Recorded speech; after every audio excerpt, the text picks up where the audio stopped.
Hey folks, welcome back to True Crime Stories, where we cover the most thrilling true crime stories. Before we get going, don't forget to leave a like and subscribe for me.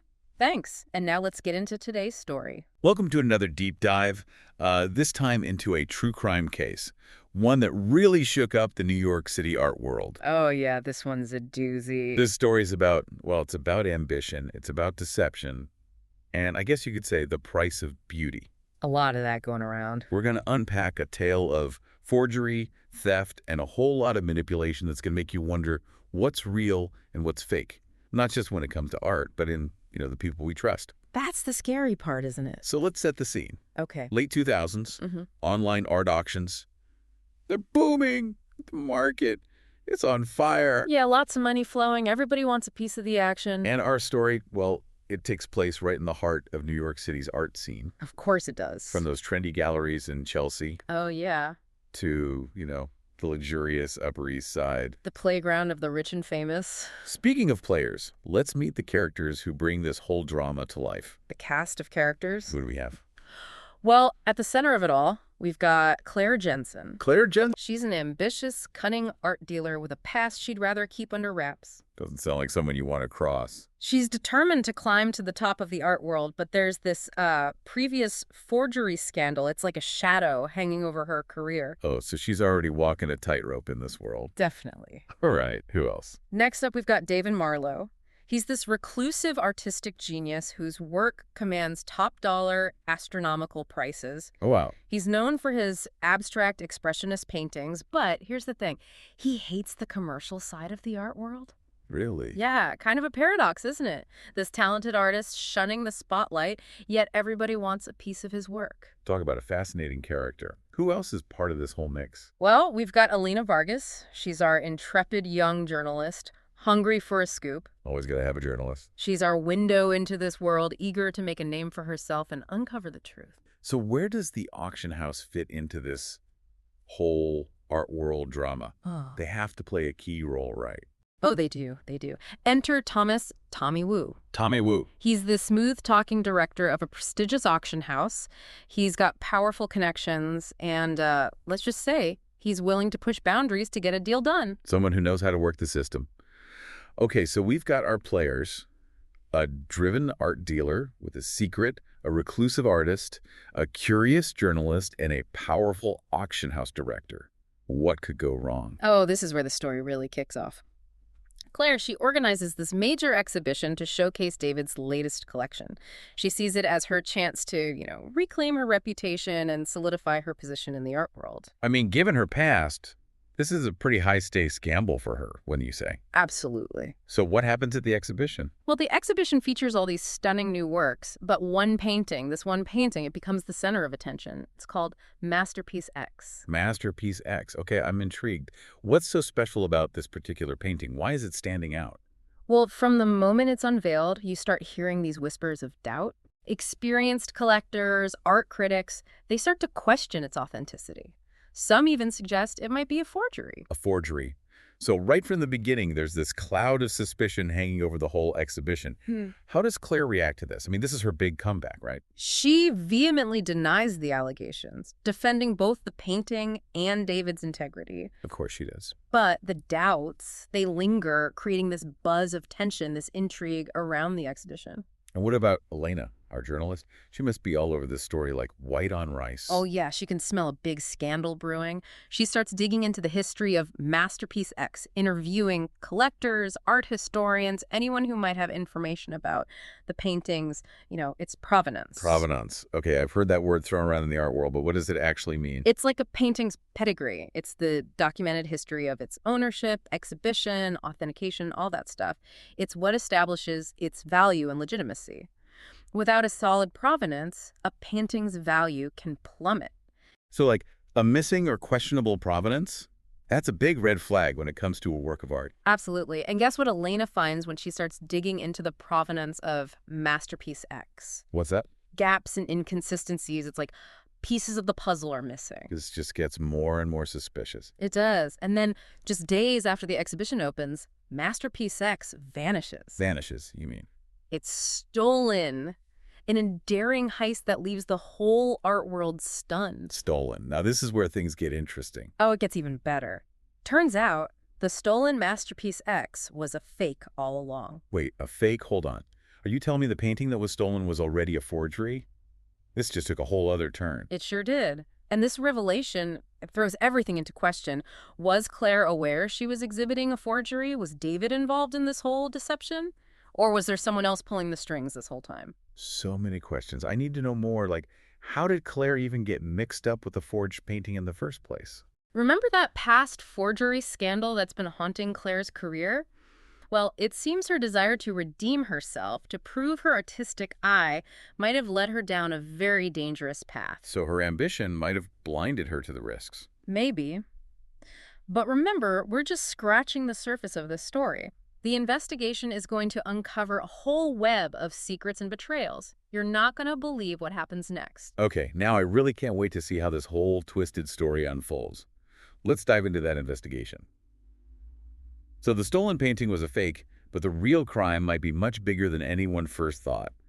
Now the investigation takes a darker turn, right? It really does. The police realize pretty quickly that they're not dealing with some ordinary art theft. This is more than just a smash and grab. Right, so they bring in the specialist, someone who knows all about art forgery. Someone who can spot a fake a mile away. Exactly. And their investigation reveals that this fake Masterpiece X, well, it's incredibly well executed. So well executed that it fooled those experienced collectors and critics, the ones who thought it was the real deal. Exactly. It's a testament to the skill of the forger.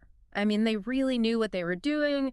They used materials and techniques that were consistent with David Marlowe's style. So it was practically impossible to tell it was a fake without really in-depth analysis. Pretty much. It makes you wonder how they even begin to untangle a case like this. I mean, how do investigators approach a forgery of this caliber? Yeah. Where do they even start? It's like a puzzle, you know? They have to analyze everything. Like what? The brush strokes, the pigments, the canvas, even the chemical composition of the paint. Wow. They compare it to authenticated works by David Marlowe, looking for those subtle inconsistencies that give away the forgery. So it sounds like a mix of science and art history detective work. You got it. Yeah. And don't forget, they also have to dig into the painting's provenance. Remember that? Oh, yeah, the painting's pedigree. Right. They try to trace its origins and identify any points where the real painting might have been swapped out for the fake. Like a shell game with a priceless work of art. So what about Claire? I mean, where does she fit into all of this? Did she know she was dealing with a forgery? Was she in on it from the start?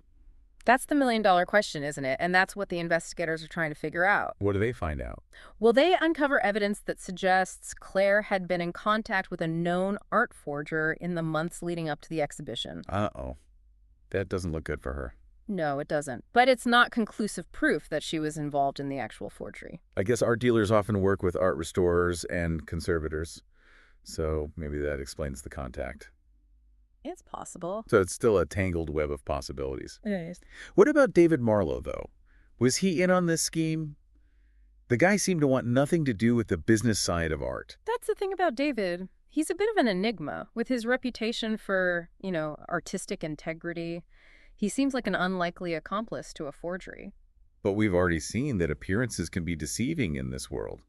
True enough. Did they find anything concrete linking him to the forgery? Not directly. But remember Elena, our persistent journalist. Oh, yeah. She's still digging. She's on the case, and she uncovers a series of these cryptic emails between Claire and David. Cryptic emails. Ooh, this is getting juicy. It is. They're vague, these emails, but they hint at some kind of secret agreement between Claire and David. Like a shady deal going down in the background. Exactly. The emails suggest that David might have known about the forgery, maybe even condoned it. For his own reasons. Right. His motives are still a mystery. Okay, so we've got Claire possibly involved in the forgery, David maybe complicit. What about Tommy Wu, the auction house director? Where does he fit into all of this? Tommy's role is maybe the most intriguing. Remember those shady dealings that Elena uncovered? Yeah, the whispers about his business practices. Right. Well, the investigation reveals that he was using the hype surrounding Masterpiece X to inflate the prices of other works by David Marlowe. What he was selling. Yep. He was creating a frenzy in the market, driving up demand and prices. So he was basically playing the market like a fiddle. Whether the painting was real or not, it didn't really matter to him. Exactly. It's a classic case of market manipulation in the art world.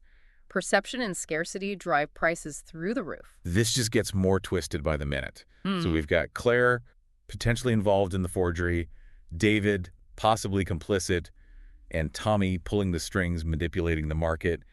It seems like everyone had something to gain from this scheme. Doesn't it? But the investigation is far from over. The detectives are determined to unravel this whole mess and bring everyone to justice. The walls are closing in. They are. The police start to close in on the forger, the one who actually created the fake masterpiece X. They find forensic evidence linking him to the painting, Like what? traces of paint fibers, things like that. They find this evidence in his studio. They're getting closer. They are. But the forger, sensing that he's about to get caught, he takes off. He goes on the run. Yep, but the police are hot on his trail. Classic cat and mouse. And the pressure is mounting on Claire and David as well. I bet they're sweating bullets now that the truth is coming out. Oh, yeah. Their carefully constructed facade starts to crumble. And the tension between Claire and David, well, it reaches a boiling point. I can only imagine the drama. It's explosive. Claire realizes that David might have been using her this whole time. What? She accuses him of orchestrating the entire scheme. Their alliance completely falls apart. It does. And in a moment of desperation, Claire makes a decision that changes everything. Oh, this sounds like a major turning point. Right. What does she do? Facing a mountain of evidence and the very real possibility of a long prison sentence, Claire cuts a deal with the authorities. She flips on her accomplices. She does. In exchange for a reduced sentence, Claire agrees to testify against both David and Tommy. Wow. She spills the beans about everything she knows, their involvement in the forgery, the market manipulation, the whole 9 yards. She becomes the star witness. Exactly. Her testimony is devastating. Wow. It gives the police all the missing pieces they needed to build their case. This is incredible. Yeah. So what happens to David and Tommy? Do they get away with it? Not a chance. They're both arrested and charged with a whole slew of crimes. Conspiracy to commit fraud, art forgery, obstruction of justice, you name it. It sounds like their elaborate scheme finally unraveled. It did, and the art world watched in disbelief as the truth behind Artful Deceptions was finally revealed. So Claire's testimony brings the whole house of cards down.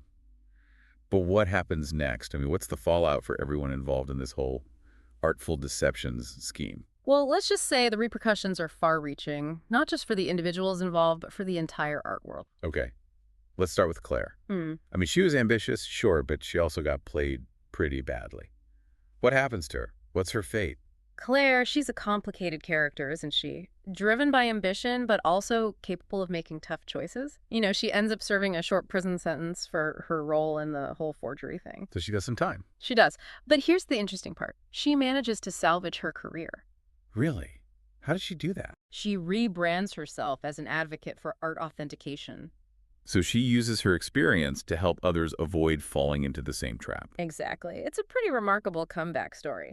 It is. She turns her downfall into a kind of platform. It speaks to her resilience and her ability to adapt. I mean, she learns from her mistakes and uses that knowledge to navigate the art market, just, with a more cautious approach. Okay, what about David Marlowe? The reclusive artist who seemed to want nothing to do with the commercial side of things. How does this scandal affect him? David retreats even further into seclusion. The whole ordeal kind of reinforces his distrust of the art world system, even though it exposed some of the hypocrisy he saw there. I mean, his work is now forever linked to this scandal, isn't it? Unfortunately, yes. That's the price he pays for his involvement. Even though he didn't actually paint the forgery, his complicity casts a shadow over his artistic achievements. His legacy is tarnished. You could say that. And what about Elena? Our ambitious journalist, she got her big scoop, but at what cost? That's what I was thinking. She really went all in on this story. Elena's journey is a cautionary tale. Her pursuit of the truth leads to a major career breakthrough, but it comes with a heavy moral burden. The things we do for success, right? Right. She has to confront the ethical compromises she made along the way, and the whole experience really changes her perspective on journalism. She sees the dark side of the business. She does. She learns a tough lesson about the complexities of truth-seeking and the responsibility that comes with the power of the press. It seems like everyone involved in this case, even those who initially benefited, ended up paying a price.